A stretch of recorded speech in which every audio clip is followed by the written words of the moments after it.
In 1930, the very first World Cup final almost didn't happen. No planes, no shortcuts, just 3 weeks of ocean between Europe and Uruguay. Only 4 countries showed up. Not quite the world you're picturing. They couldn't even agree on one football. So Uruguay and Argentina played with two.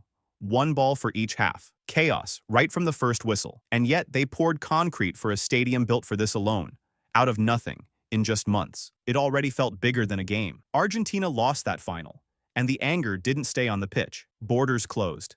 Ties were cut. Football already had the power to hurt a country. 20 years later, in 1950, that power found its biggest stage yet. Brazil hosted the tournament and needed only a draw against Uruguay to become champions. 200,000 people packed into the Maracanã, all believing the exact same thing. Brazil's newspapers had already printed the headline, "Champions," before a single ball was kicked. Certainty that loud rarely survives a final whistle.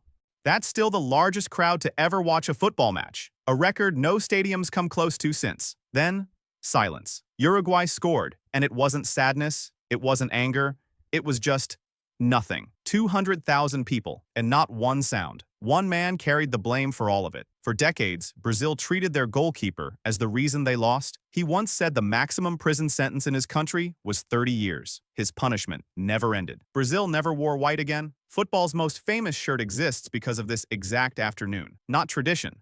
A scar dyed yellow. A single loss had rewritten a nation's colors. So if football could do that to a shirt, what else was it about to change? By the final whistle of the 1950 final, this was no longer a football tournament. It had become part of who they were. And if one match could reshape a nation's identity, what else could 90 minutes of football change? 4 years later, at the 1954 final in Switzerland, Hungary hadn't lost a match in 4 years. Most experts called them unbeatable. This game against West Germany would test more than their form. Rain poured before kickoff. Now, weather alone doesn't decide a final, but it exposed a gap between two teams. Only one of them had prepared for it. Germany wore boots with detachable studs, built to handle exactly this kind of mud. It wasn't the only reason they won, but it was an edge Hungary simply didn't have. The man behind those boots had a name.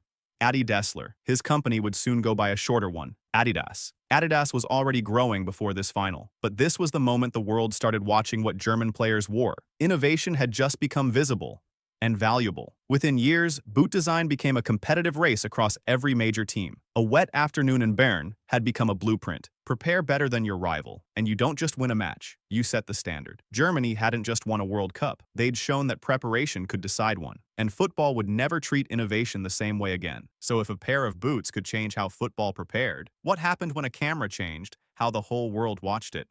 By 1970 in Mexico, this was the first World Cup most of the planet saw in color. Not in newspapers, not in stadiums, in their own living rooms. A single signal, bounced off a satellite, reached almost every country on Earth. Football had never had an audience like this before. One player turned that audience into fans for life. Pelé wasn't just Brazil's star. He became the first footballer the entire world recognized on sight. In that final against Italy, count the players who touch the ball before it goes in. That wasn't just a goal, it was a demonstration. And everyone was watching. 3 titles. Nobody had done that before. Brazil hadn't just won a tournament. They'd given the world an image of what football was supposed to look like. This wasn't only Brazil's victory. It was the moment football stopped being something people played and became something the entire world watched. Football had conquered every screen on the planet. Its next revolution wouldn't need a single new fan, just one new idea. By 1974 in West Germany, the Netherlands arrived with an idea, not just a team. 14 passes to start the final. Germany didn't touch the ball once. Then, a penalty. The Netherlands led before their opponents even got to play. Watch their captain, Johan Cruyff, drag the ball behind his own standing leg, a move nobody had seen before. Defenders didn't even know which way he was facing. The Netherlands lost this final. Football history barely remembers that part. It remembers how they played it. Germany won by refusing to panic. Their captain, Franz Beckenbauer, read the chaos and calmly rebuilt the game around it. Sometimes the smarter idea beats the more beautiful one. Cruyff never got his trophy that day, so he took his idea to Barcelona instead and built it into the club from the ground up. One of the young players who learned it was Pep Guardiola. Decades later, he'd turned Cruyff's idea into a dynasty of his own. Look familiar? Every team that keeps the ball, moves it, and waits for the gap. They're still speaking Cruyff's language. Modern football isn't built around positions anymore. It's built around ideas. Football had changed how it was played. Its next revolution wouldn't touch a single tactic. It would rewrite the rules of the game itself. By 1990, in Italy, West Germany and Argentina met in a final that changed football off the pitch far more than on it. 2 red cards in 90 minutes.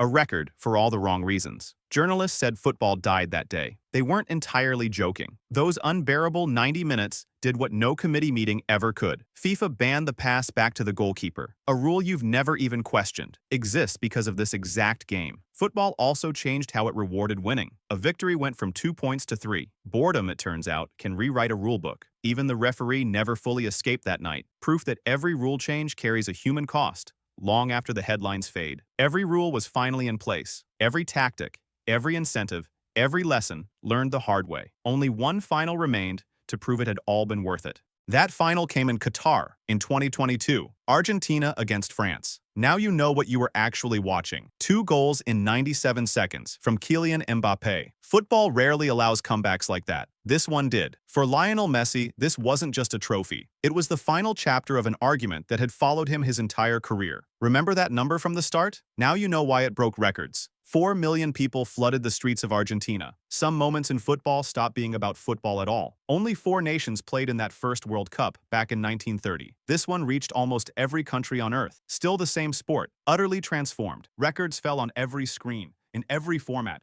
all at once. The television in that first living room had finally found its purpose. One final, decades in the making. Every version of football that came before it was still out there on the pitch that night.